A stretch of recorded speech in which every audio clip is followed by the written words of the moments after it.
एक चुनाव खत्म नहीं होता और दूसरा चुनाव खड़ा होता है। इस चुनावी मैराथन से मुक्ति के लिए राष्ट्र एक चुनाव के लिए लोकसभा में 129वां संविधान संशोधन विधेयक पेश हुआ। सदन में स्वीकार हो गया है। बिल पेश करने के पक्ष में 269, विरोध में 198 वोट पड़े। सरकार बिल को जेपीसी में भेजेगी। आपको बता दें, जेपीसी यानी जॉइंट पार्लियामेंट्री कमेटी में भेजेगी। आपको बता दें कि कांग्रेस, एसपी और टीएमसी ने इस बिल का विरोध किया है, लेकिन कुल समर्थन में 269 वोट पड़े। वन नेशन वन इलेक्शन को लेकर ये खास रिपोर्ट देखिए।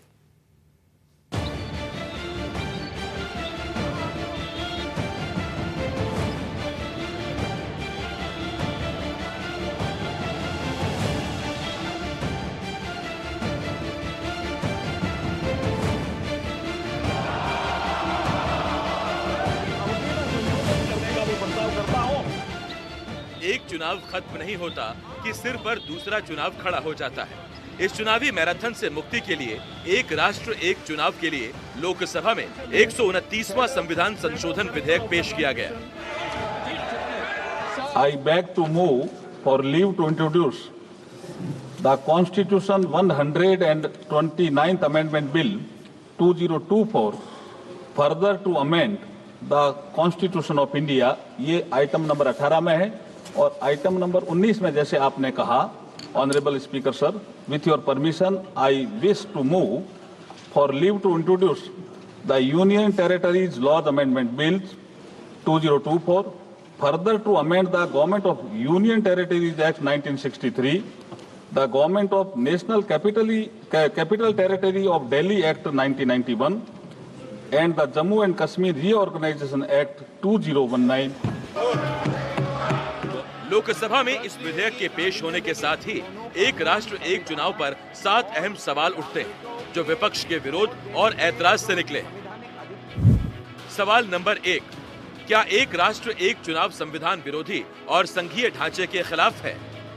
सवाल नंबर 2, क्या एक राष्ट्र एक चुनाव के लिए पूरी तैयारी करना बहुत मुश्किल है? सवाल नंबर 3, क्या एक राष्ट्र एक चुनाव दलित, पिछड़ा, मुस्लिम विरोधी है? सवाल नंबर 4, क्या एक राष्ट्र एक चुनाव से चुनावी खर्चे बहुत कम हो जाएंगे? सवाल नंबर 5, क्या एक राष्ट्र एक चुनाव से क्षेत्रीय पार्टियां खत्म हो जाएंगी? सवाल नंबर 6, क्या इससे चुनाव आयोग को बहुत ज्यादा ताकत मिल जाएगी? और सवाल नंबर 7, क्या एक राष्ट्र एक चुनाव का विधेयक संसद से पास हो पाएगा?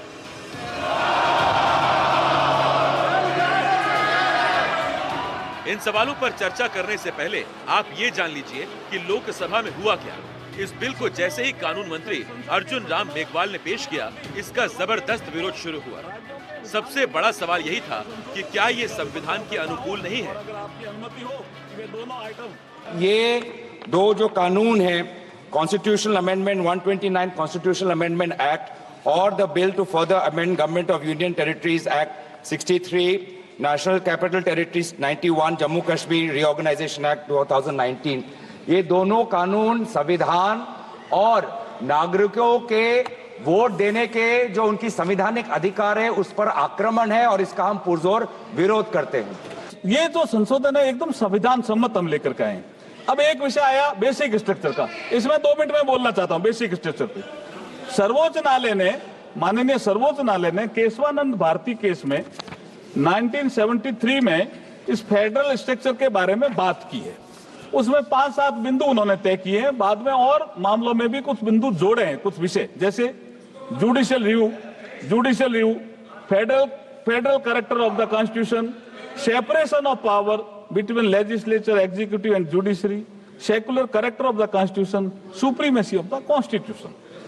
ये इस बिल में कहीं भी आघात नहीं हो रहा है, कुछ भी नहीं हो रहा है इसमें। जो बेसिक स्ट्रक्चर में कहीं भी कोई छेड़छाड़ नहीं की जा रही है।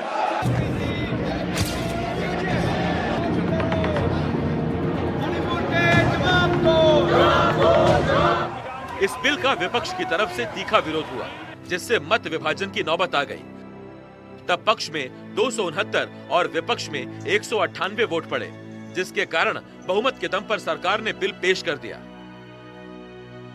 पूर्व राष्ट्रपति रामनाथ कोविंद की अध्यक्षता में बनी कमेटी ने अपने रिपोर्ट में कहा कि देश में एक साथ विधानसभा और लोकसभा में चुनाव कराए जा सकते हैं। बिल को लेकर कांग्रेस और खासकर क्षेत्रीय दलों में गहरी नाराजगी है। 29th Amendment Bill 2024 and the Union Territories Laws Amendment Bill 2024.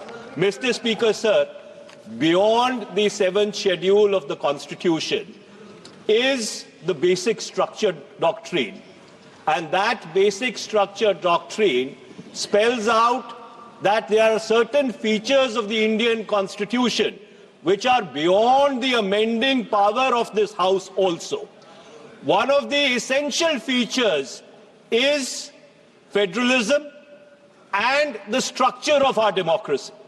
And therefore, the bills which have been moved by the Honorable Minister of Law and Justice absolutely assault the basic structure of the Constitution and are beyond the legislative competence of this House, and therefore they need to be opposed ab initio, and the introduction of those bills have to be stopped. State government and the state legislative assembly are not subordinate to the central government or to the parliament itself. The autonomy of the state legislative assembly is being taken away. That is ultra-virus. That is hits the basic structure of the constitution. विपक्ष के सवालों पर सरकार का तर्क है कि एक साथ चुनाव से खर्च घटेगा, प्रशासनिक क्षमता बढ़ेगी, पूरे देश का विकास होगा। एक राष्ट्र एक चुनाव का प्रस्ताव तैयार करने के लिए बनी समिति के अध्यक्ष और पूर्व राष्ट्रपति रामनाथ कोविंद का कहना है कि इससे अर्थव्यवस्था में जबरदस्त उछाल आएगा। रामनाथ कोविंद कमेटी की रिपोर्ट में की गई सिफारिशों को देखें तो 3 अहम बिंदु सामने आते हैं। लोकसभा के साथ ही सभी विधानसभाओं के चुनाव कराना, जिन्हें 2029 या 2034 तक लागू करने का लक्ष्य है। पहले चरण में लोकसभा विधानसभा के चुनाव कराए जा सकते हैं, जिसके 100 दिनों के भीतर दूसरे चरण में स्थानीय नगर निकायों के चुनाव कराए जा सकते हैं। अगर कोई सरकार बीच में गिर जाती है तो वहां बचे हुए कार्यकाल के लिए चुनाव कराए जा सकते हैं। लेकिन सरकार के लिए अपने इस महत्वाकांक्षी विधेयक को पास कराना आसान नहीं होगा। एक देश एक चुनाव बिल लोकसभा में पेश हुआ। बिल के प्रावधानों पर विरोध को देखते हुए मत विभाजन भी हुआ। बहुमत से बिल लोकसभा में पेश हुआ, लेकिन सत्ता पक्ष और विपक्ष के बीच विरोध को देखते हुए अब सरकार इस विधेयक को जेपीसी में भेजने की बात कह रही है। सरकार के सामने सबसे बड़ी चुनौती 2/3 बहुमत जुटाने की है।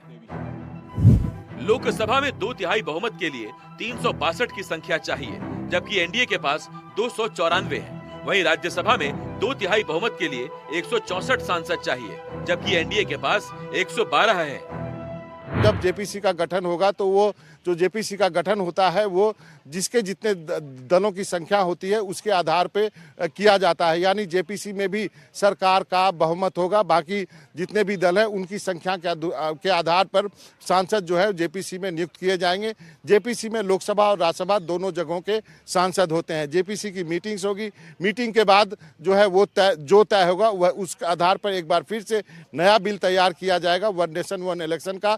उस बिल को आने वाले दिनों में जो सत्र होंगे, इस सत्र में तो नहीं आ सकता, शायद जो बजट सत्र हो उसमें या उसके बाद के सत्र में लाया जाएगा। लेकिन सबसे महत्वपूर्ण बात है कि सरकार को लोकसभा और राज्यसभा में 2/3 बहुमत जुटाने के लिए विपक्ष का सहयोग लेना पड़ेगा, और विपक्ष का सहयोग कैसे मिलेगा ये सरकार के ऊपर निर्भर करता है, क्योंकि विपक्ष जो है इस बात को लेकर के काफ़ी अड़ा हुआ है कि वो इसके समर्थन में नहीं है। दूसरी एक बड़ी चुनौती चुनाव आयोग के सामने भी होगी कि जब एक साथ पूरे राज्यों में लोकसभा और विधानसभा के चुनाव साथ कराए जाएंगे तो इतनी बड़ी संख्या में ईवीएम मशीन कहाँ से आएंगे और इतनी बड़ी संख्या में सुरक्षा बलों की तैनाती की जाएगी, कैसे की जाएगी। यानी ये सारी चुनौतियां चुनाव आयोग के पास है, लेकिन वो तीसरा चरण है। दूसरे चरण में सरकार के पास सबसे बड़ी चुनौती ये है कि किस ढंग से लोकसभा और राज्यसभा में 2/3 बहुमत का जुगाड़ किया जाए और इस बिल को आने वाले दिनों में पास कराया जाए।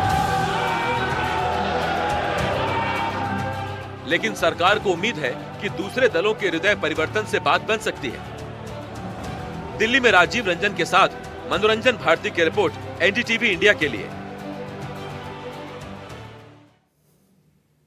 अब इस पूरे मुद्दे को लेकर के राजनीतिक दल और उनके नेता बयानबाजी कर रहे हैं। अलग अलग बयान अलग अलग दलों के सामने आए हैं। अगले कुछ मिनट में आप सुनेंगे अलग अलग नेताओं का वन नेशन वन इलेक्शन के बिल जो आज पेश हुआ, जो स्वीकार भी हो गया लोकसभा में, उसको लेकर क्या कुछ बयान उन्होंने दिए। Anti-constitutional bill. It's against the federalism of our nation, and we are opposing the bill. अध्यक्ष जी, 1983 से चुनाव आयोग ने अपनी वार्षिक रिपोर्ट में लोकसभा और विधानसभाओं के चुनाव एक साथ कराने का विचार किया। 41 साल से पेंडिंग है ये 41 साल से मामला पेंडिंग था। हमारा जो नेता है नरेंद्र मोदी जी, उसके बारे में एक बात तो कहना चाहूंगा कि जो 41 साल से मामला पेंडिंग था, किसी ने ध्यान नहीं दिया और नरेंद्र मोदी जी ने ध्यान दिया। क्या कहा? जो निर्णय लेता है सदा, जो निर्णय लेता है सदा देश हित की खातिर जग में, साहस से करता दूर सदा जो भी बाता आदि मग में। मग का मतलब ये मार्ग है। ये इलेक्शन का एक प्रोसेस था, चक्र टूट गया साहब 71 में, तो बाधा आ गई। जो निर्णय लेता है सदा देश हित की खातिर जग में, साहस से करता दूर सदा जो भी बाता आती जग में, अपना सर्वस्व लगाकर भी अपना कर्तव्य निभाता है। जो नेता दूरदर्शी होता है वही इतिहास बनाता है। आज इतिहास बनाने का अवसर आया है। मैं जेपीसी में भेजने का भी प्रस्ताव करता हूं। का आधार ये है कि इस सबसे पहले 82(5) में चुनाव आयोग को जो यहाँ पे ताकत दी गई है कि चुनाव आयोग आज राष्ट्रपति को अपना एक निर्णय दे सकते हैं कि कब निर्वाचन हो सकता है। ये कभी भी इससे पहले चुनाव आयोग की ऐसी ताकत भारत के संविधान के निर्माताओं ने नहीं बनाया है। चुनाव आयोग की क्या सीमाएं हैं वो आर्टिकल 324 में है, जहां पर इलेक्शन कमीशन को बस कैसे सुपरवाइज करना चाहिए, कंट्रोल करना चाहिए, इलेक्शन रोल कैसे बनाना चाहिए, वहीं तक ही चुनाव आयोग की क्षमताओं का सीमा बनाया है। लेकिन इस संविधान ने चुनाव आयोग को असंवैधानिक गैर कानूनी ताकत दी है। राष्ट्रपति अगर कोई परामर्श लेते हैं तो सिर्फ काउंसिल ऑफ मिनिस्टर्स से परामर्श लेते हैं, वो कभी भी वो चुनाव आयोग से परामर्श नहीं लेते हैं। ये एक गैर संवैधानिक इन्होंने एक ढांचा बनाया है। राष्ट्रपति जी अगर काउंसिल ऑफ मिनिस्टर्स की एडवाइस लेते हैं 74, जो article 74 of constitution of India में है, या वो article 356 of constitution of India, वो सिर्फ गवर्नर के रिकमेंडेशन पे ले सकते हैं। 356 गवर्नर के रिकमेंडेशन पे या 74 के अनुसार काउंसिल ऑफ मिनिस्टर्स के रिकमेंडेशन में। ये पहली बार ये एक ऐसा कानून लाए हैं कि राष्ट्रपति अब चुनाव आयोग के भी रिकमेंडेशन पर एक निर्णय ले सकते हैं। ये पूरी तरीके से इसका विरोध करते हैं कि वन नेशन वन इलेक्शन, एक देश में एक चुनाव, ये देश चाहता है। कांग्रेस पार्टी बेफजूल इशू बना रहे हैं। अगर कांग्रेस कहता है कि ये अनकॉन्स्टिट्यूशनल है, तो देश जब आज़ादी मिली तो वन नेशन वन इलेक्शन से ही शुरू किया। पंडित जवाहरलाल नेहरू जी इतने लंबे समय तक प्रधानमंत्री रहे, वो वन नेशन वन इलेक्शन ही था। तो क्या कांग्रेस कहना चाहता है कि Nehru ji unconstitutional prime minister था? तो कांग्रेस बताए ना, हिम्मत है तो बताओ कि वन नेशन वन इलेक्शन से इतने लंबे समय तक नेहरू जी प्रधानमंत्री थे, तो इलीगल बता के देखो, हिम्मत है तो हाउस में। और दूसरी बात ये है कि कांग्रेस पार्टी को अब कोई मुद्दा समझ में नहीं आ रहा है क्या करना है, देश के सामने में क्या रखना चाहिए। मैं अपनी पार्टी की ओर से, अपने नेता आदरणीय अखिलेश यादव जी की ओर से इस बिल का पुरजोर विरोध करता हूं। आपके माध्यम से सरकार से अनुरोध है, जनता ने बड़ी उम्मीदों के साथ हम सबको भेजा है और हम सब लोगों की जिम्मेदारी है ये संविधान विरोधी, संघीय ढांचे विरोधी, बेसिक स्ट्रक्चर विरोधी कई केसों की चर्चा की मनीष तिवारी जी ने, मैं उनके साथ जोड़ते हुए माननीय सर्वोच्च न्यायालय की भावनाओं के विरोधी, गरीब विरोधी, दलित विरोधी, पिछड़ा विरोधी, मुसलमान विरोधी इस नीयत को वापस लो, ये अध्यक्ष जी आपके माध्यम से मेरी आपसे प्रार्थना है। बहुत बहुत धन्यवाद। हमारी पार्टी इसका पूरी तरह समर्थन करती है। हम लोग कमेटी के सामने भी गए थे हमारी पार्टी, और हम लोगों ने कहा कि एक साथ पार्लियामेंट और असेंबली का चुनाव होना चाहिए, पंचायत का अलग होना चाहिए, और इस दोनों एक साथ होने से खर्चा भी कम होगा, एक साथ चुनाव हो जाएगा तो, और जो भी सरकार चुन के आएगी उसको 5 साल काम करने का मौका मिलेगा। This bill will finish off regional parties. This bill is only brought in to massage the ego of the supreme leader. Thank you, sir. Oppose this bill. में देश की जनता इतनी जानकार है कि वो 2 राज्यों के चुनावी संघीय ढांचे को बखूबी समझती है।